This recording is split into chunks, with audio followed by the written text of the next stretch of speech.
El objetivo de esta presentación es proporcionar información sobre los distintos indicadores para la validación del estado nutricional existentes y validados en la intervención nutricional en pacientes con cáncer. Esto con la intención de realizar una evaluación integral. Sabemos que no todos los tipos de cáncer producen el mismo grado de desnutrición. Esto depende de su ubicación. Por ejemplo, el cáncer gástrico y pancreático están asociados a la desnutrición severa. Además, hay algunos tumores que interfieren con la capacidad de alimentarse o con la disponibilidad de alimentos, como por ejemplo el cáncer de cabeza y cuello, por lo que van a contribuir a la desnutrición. Y por otro lado, el cáncer de mama y leucemia casi no alteran el estado de nutrición. Por lo anterior, nosotros como nutriólogos tenemos que estar preparados para atender cualquier caso que se nos presente. Iniciaremos revisando las principales causas de desnutrición en los pacientes con cáncer. El escaso aporte de energía y nutrientes. Se presenta por cambios en la ingesta de alimentos provocados por alteraciones mecánicas, síntomas gastrointestinales como náuseas, vómitos, mucositis, que a su vez son causados por el tratamiento oncológico, ya sea de radioterapia, quimioterapia o los mismos medicamentos. Las alteraciones en la digestión y absorción de nutrientes. Estos, por ejemplo, son causados por la obstrucción del canal gastrointestinal, por síndrome de la malabsorción. El aumento de las necesidades energéticas y proteicas. Estos provocados por el estrés metabólico como respuesta del organismo ante la enfermedad. Y las alteraciones en el metabolismo de los nutrientes. Todo esto nos puede dar como resultado el síndrome de anorexia-caquexia, que es algo muy común y característico de los pacientes con cáncer. De hecho, se presenta más o menos en un 50% de este tipo de pacientes. De ahí la necesidad de la detección temprana de cualquiera de los signos o síntomas que nos indiquen el riesgo de nutrición o la presencia de nutrición en los pacientes. A continuación veremos las herramientas de tamizaje nutricional que existen. Según la literatura estudiada, las herramientas subjetivas que han sido validadas y que han sido más fiables para la identificación del riesgo de desnutrición para pacientes con cáncer son las siguientes. En pacientes hospitalizados se encuentra la valoración global subjetiva generada por el paciente, el MST, que es la Malnutrition Screening Tool, y la MSTC, que es una variación de la anterior, que es el Malnutrition Screening Tool para pacientes con cáncer específicamente, y el MOST, que es el que ya revisamos en la unidad pasada. Para pacientes ambulatorios o externos, las validadas son la valoración global subjetiva generada por el paciente y la MC3, que es la Malnutrition Screening Tool. A continuación veremos el formato de la valoración global subjetiva generada por el paciente. Como se dijo anteriormente, este formato fue creado específicamente para pacientes oncológicos. Ayuda a la toma de decisiones sobre tratamiento nutricional, es más sencillo de realizar y más rápido, y involucra al paciente en su llenado en lo referente a la historia clínica. El personal de salud rellena el resto, que es lo referente a los signos clínicos y físicos del paciente. Aquí en la primera parte podemos ver que el paciente llena las primeras 4 preguntas. Estas fueron modificadas de manera que él pudiera responderlas. Y la segunda parte la llena el personal de salud, en donde él declara la información que tiene del paciente, ¿no? En cuanto a la metabólica, información más específica del padecimiento. Este formato, al final de cuentas, como en el otro formato que conocemos, da una evaluación global en la que también se manifiesta si el paciente está bien nutrido, moderadamente nutrido o severamente malnutrido.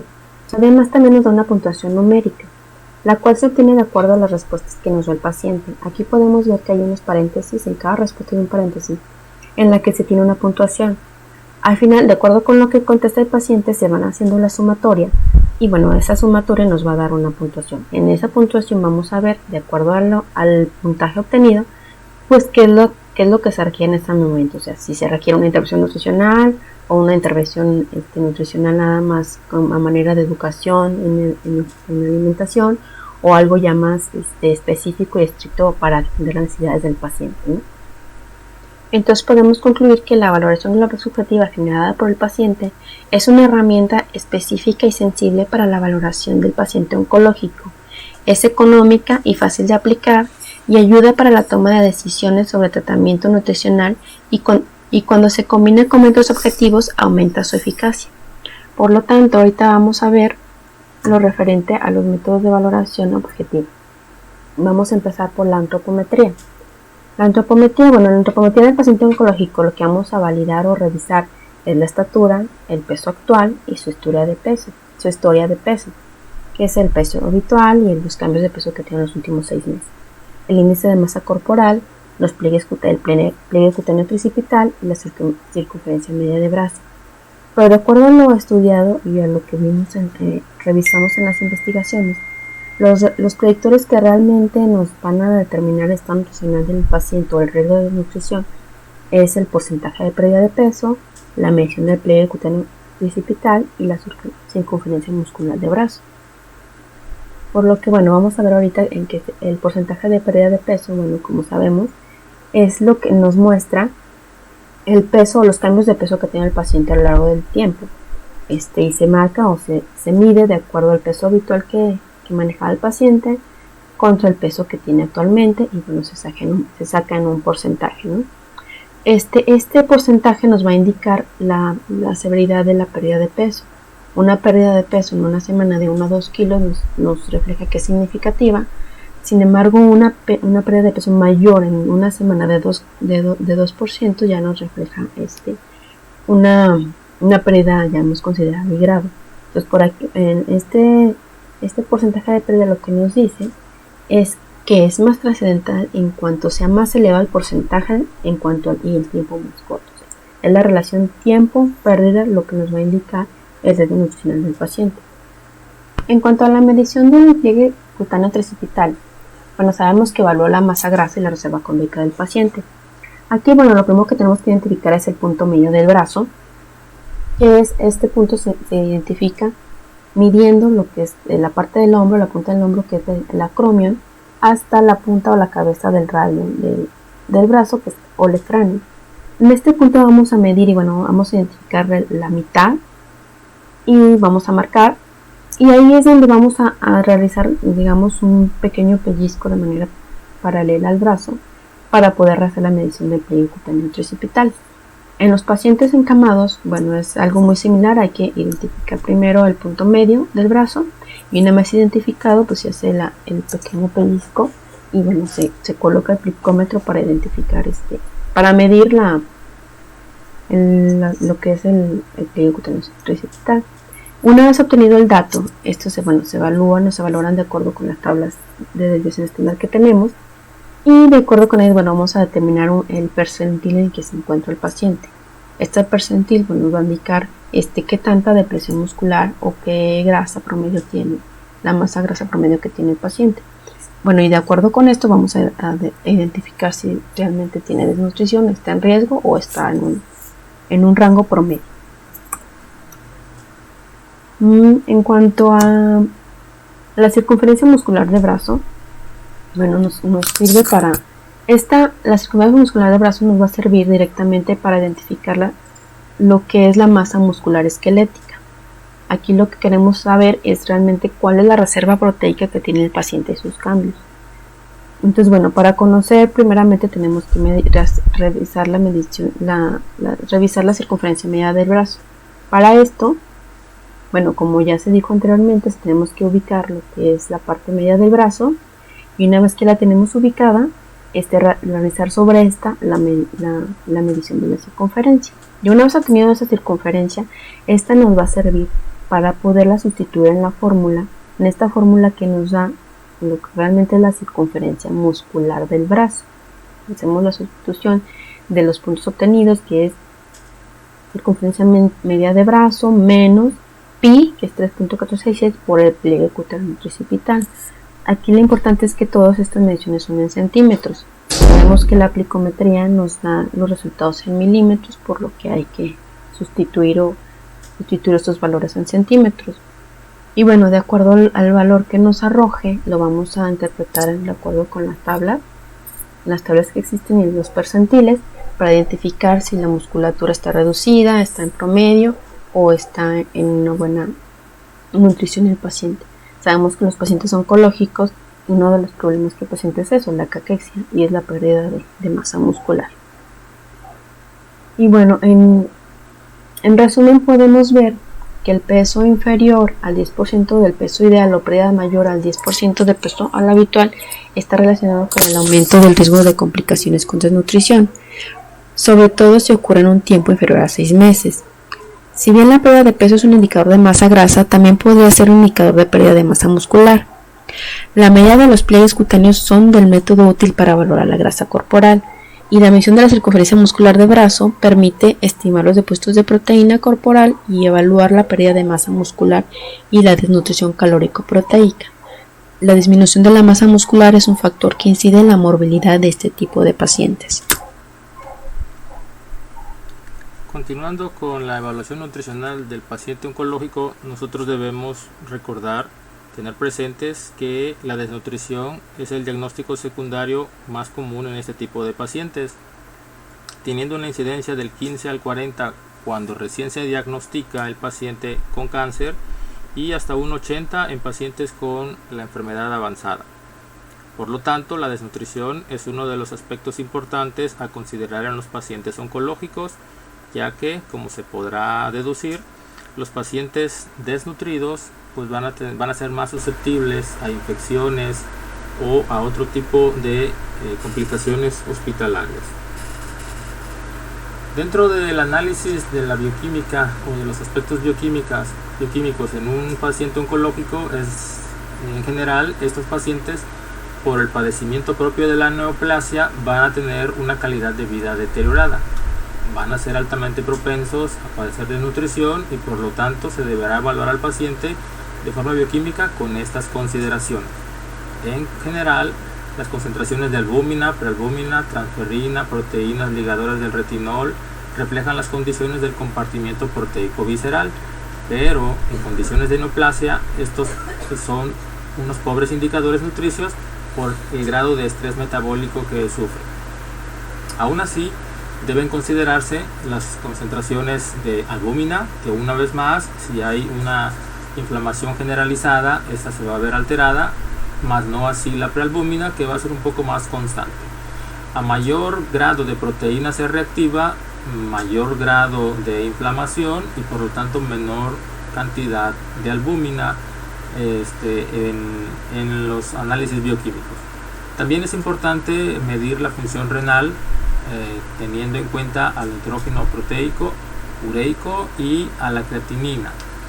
Estos valores nos van a permitir de forma cómoda y sencilla poder valorar la función renal. Dentro de otros aspectos a tomar en cuenta están pues los de la biometría hemática, que nos permiten conocer la hemoglobina, hematocrito, ferritina, plaquetas, volumen corpuscular medio y leucos y neutrófilos, que nos hablan de la concentración de glóbulos blancos en la respuesta inmune. Por último, es necesario tomar en cuenta la consideración de los electrolitos y también es importante considerar que si el paciente tiene algún grado de deshidratación, pues estos valores serán afectados. La concentración de albúmina se verá afectada por los procesos inflamatorios, como bien se había mencionado, propios por la presencia del cáncer, que por lo tanto ya no es mucho de fiar. Es más fiable la prealbúmina, quien se encuentra un poco menos afectada por los procesos inflamatorios. En el caso de los valores hemáticos, estos pueden verse alterados por posibles transfusiones propias de algún tipo de cáncer, pero en lo general nos permiten conocer el estado general que guarda el paciente respecto de su estado de nutrición. También pueden variar los valores hemáticos por la presencia mismo del cáncer, dependiendo cómo se esté manifestando o el tipo de cáncer, ya que su progresión suele aumentar la demanda metabólica de hierro y nutrimentos como tal. Por su parte, los valores sanguíneos respecto de la línea blanca pues pueden verse alterados por la misma acción de los quimio o radioterapias. Un último aspecto a considerar es el estado de hidratación, como bien lo había yo mencionado, ¿verdad? Si el paciente está deshidratado, pues sus valores pueden verse aumentados o esto pudiera ser un resultado un tanto falseado como tal. Dentro de los aspectos para el cálculo del gasto energético en los pacientes oncológicos se necesitan diversas consideraciones a la hora de su determinación. ya que existen referencias bibliográficas diversas al respecto que indican que para algunos tipos de cáncer habrá en algún grado aumento del gasto energético y en otras no. Lo ideal para la determinación del gasto energético de un paciente oncológico es la calorimetría directa, pero por la escasa disponibilidad de la técnica y que no se puede utilizar en pacientes ambulatorios, resulta poco conveniente. Está la fórmula de Harris-Benedict, quien como tal, la fórmula en sí no permite la valoración de algunas adaptaciones en pacientes que tengan enfermedades o padecimientos. Sabemos que existe un aumento del valor de los requerimientos energéticos por estrés de enfermedad, y en ese sentido, para los pacientes oncológicos, la sola ecuación de Harris-Benedict pues no permite esa adecuación. Se ha hecho una adecuación de esta fórmula, la de Harris-Benedict, y se conoce como la ecuación de Long, quien a partir de estas adecuaciones pues permite tener en consideración ese estrés o esa demanda energética por efecto de la enfermedad en sí. Otra de las fórmulas para el cálculo del gasto energético son el RDA y la fórmula de la Organización Mundial de la Salud. En el caso de la RDA, que son unas tablas propias formuladas en 1989, permite la correlación del factor de actividad de las ecuaciones de la Organización Mundial de la Salud. Hubo ahí una correlación de eso. Estas tablas proporcionan la ventaja de discriminar el aporte de energía en función de la edad, del sexo y de la situación fisiológica de la población. En el caso de las ecuaciones de la Organización Mundial de la Salud, son sencillas y además de esto permiten el cálculo del gasto energético sin la necesidad de considerar la talla del paciente, con una leve variación en su resultado. Y como estas están elaboradas para diferentes rangos de edad, han resultado convenientes para pacientes oncológicos de ancianos como tal. Y aquí tenemos pues un ejemplo de estas fórmulas para pacientes o adultos mayores. Otra de las ecuaciones de utilidad para pacientes oncológicos es la de Ireton-Jones, desarrollada recientemente para pacientes graves en unidades de cuidados intensivos y que está también altamente utilizada para los pacientes de tipo oncológico por esas consideraciones que hacen a la hora de los cuidados intensivos. Pues en conclusión, podemos llegar a considerar que las alteraciones propias de los pacientes neoplásicos habrá que valorar hasta dónde los análisis bioquímicos son de fiar, dependiendo del tipo de cáncer, de la situación particular del paciente, y por lo que pudiera haber también ahí algunas elevaciones a la hora de la demanda energética y de nutrientes también. Las variaciones en el peso, como mencionaba Blanca, son mucho más fiables a la hora de determinar la valoración nutricia como tal, dependiendo de eso, ¿verdad? Aun con todo, los valores bioquímicos pues no los podemos tampoco dejar de lado, ¿verdad? Siempre con las excepciones propias de la patología del paciente, habrá que seguir considerando albúmina, prealbúmina, electrolitos séricos, los que nos permiten la función renal, medir su función, creatinina, nitrógeno ureico, y la biometría hemática, que nos permite la cuenta de células sanguíneas como tal. Con respecto a las consideraciones del cálculo del gasto energético, pues hay que tener en cuenta lo que marca la bibliografía para ciertas situaciones y para ciertos tipos de cáncer a la hora de considerar alguna de ellas. Hay fórmulas y adecuaciones de algunas de ellas que se permiten aplicar de forma más confiable para pacientes oncológicos, por ser un poco más precisas en los requerimientos del gasto energético, ya que, como se ha mencionado, pues la desnutrición está muy relacionada con estos pacientes. Ahora vamos a ver los aspectos nutricionales en el tratamiento del paciente oncológico.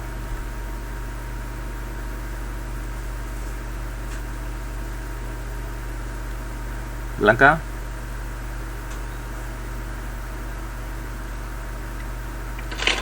El apoyo nutricio es uno de los puntos medulares en el manejo de los pacientes con cáncer.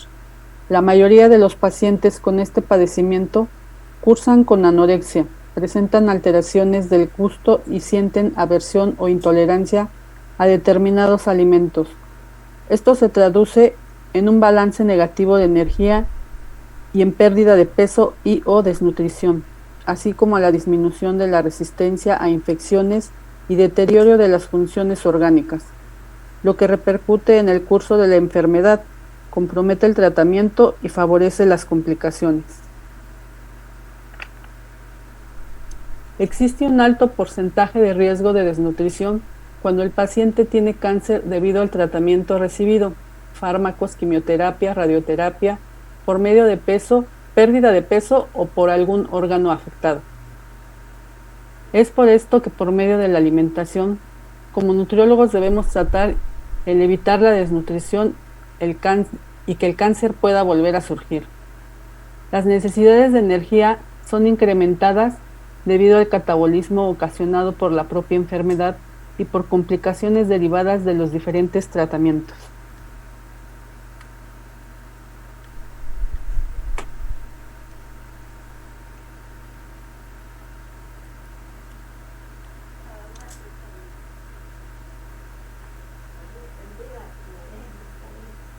Debido a que el paciente oncológico presenta diferentes síntomas, será necesario elaborar un tipo de dieta que vaya de acuerdo a cada síntoma. En el caso, se recomienda de 10 a 15% de proteínas de alto valor biológico. En caso de dieta hiperproteica, se debe considerar la función hepática y renal. La intolerancia a la glucosa es frecuente debido a la administración de glucocorticoides o infecciones, entre otros motivos. Se recomienda que de 50 a 60% de las kilocalorías totales se aporten en forma de hidratos de carbono complejos. Los lípidos son una opción para aquellos pacientes con intolerancia a la glucosa o restricción de líquidos. Se recomienda que de 25 a 30% de las kilocalorías totales sea a partir de lípidos, menor al 10% de ácidos grasos saturados. El tipo de dieta que un paciente oncológico requiere cuando presenta síntomas de desnutrición por pérdida de peso, por pérdida de apetito y proceso mismo del cáncer, requiere de una dieta hiperenergética e hiperproteica y en algunos casos uso de suplementos alimenticios.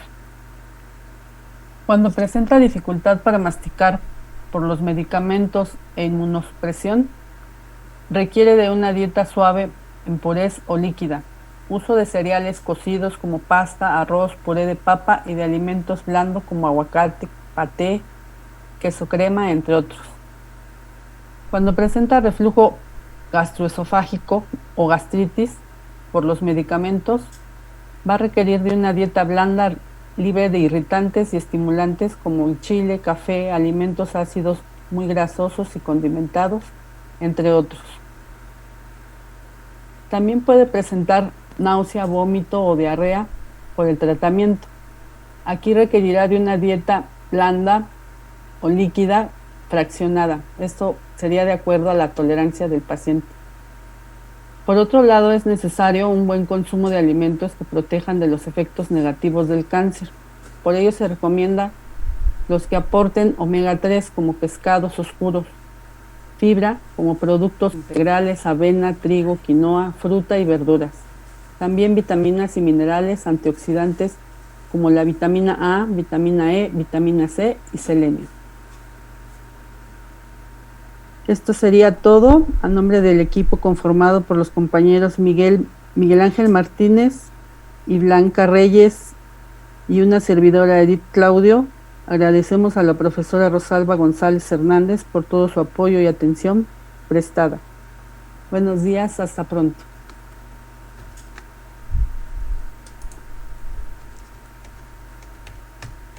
Hubo muchas fallas.